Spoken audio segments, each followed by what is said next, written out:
Hello and welcome. So let's just jump right in. We're going to tackle a question that, kind of haunts every marketer and, frankly, every CEO out there. How do we actually know if our marketing is working?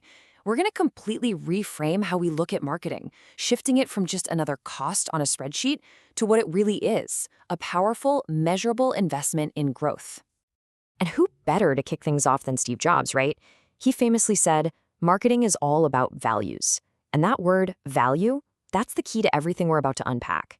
It's the huge difference between just being busy and making a real, tangible impact. To really see this play out, let's meet Jessica. She's the super sharp chief marketing officer at Midwest Brewing Company, a craft brewery that's really taking off. I mean, she's been running all kinds of amazing campaigns, and by all accounts, she is absolutely crushing it. But, well, something's about to change. Okay, so Jessica's world is this constant whirlwind of activity. She's built this incredible marketing machine that just seems to be firing on all cylinders, creating tons of buzz and really getting the community involved. I mean, just look at this list. It's incredible. We're talking old school TV and radio ads, live music in the tap room, daily tours, free beer schools on the weekends, and this massive annual community festival. She's even doing internal training for the sales team and has a whole new digital plan. It's a lot, and it looks super impressive. But here comes the twist. The company gets a new CEO, a guy named Andrew.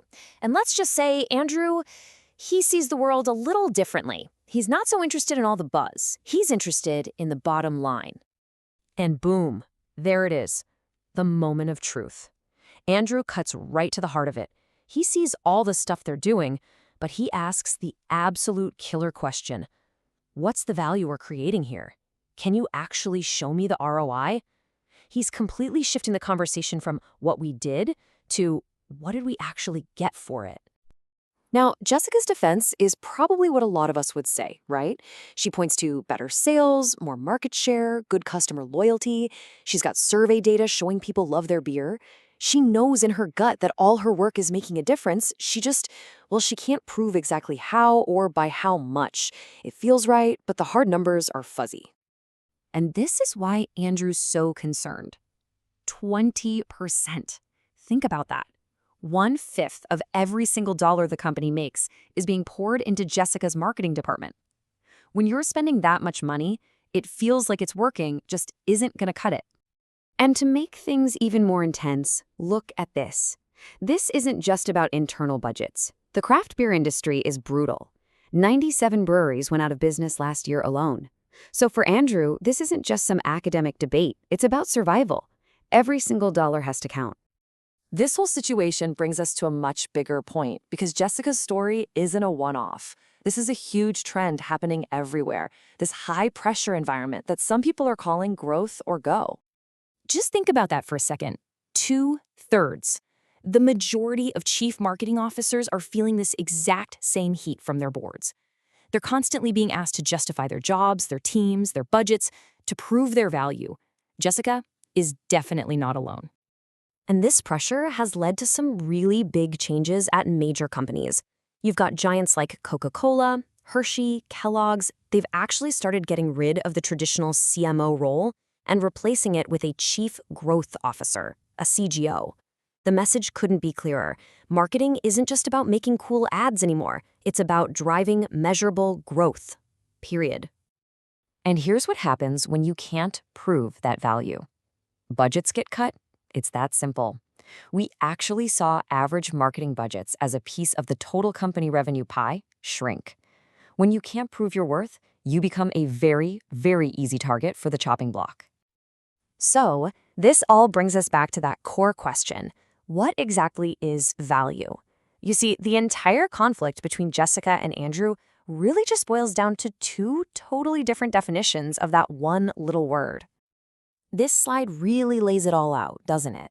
On one side, you have Jessica, who sees value in the activity, the inputs, the events, how many people saw the billboard. On the other side is Andrew, who only sees value in the results, the outcomes, the sales, the profit. To him, all of Jessica's metrics are just fluff. But you could argue that Andrew's hard numbers don't have a clear trail back to what Jessica's team is actually doing. They're both kind of missing a piece of the puzzle. So how do we fix this? How do we connect the dots?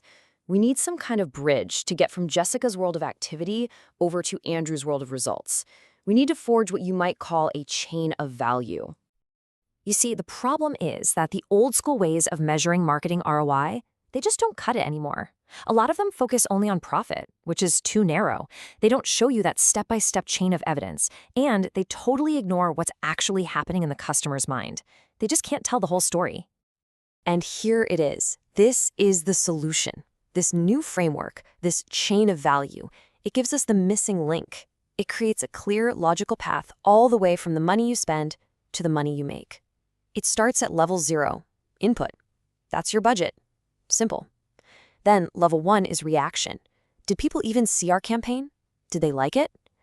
Next, level 2, learning. Did we actually change their minds about something?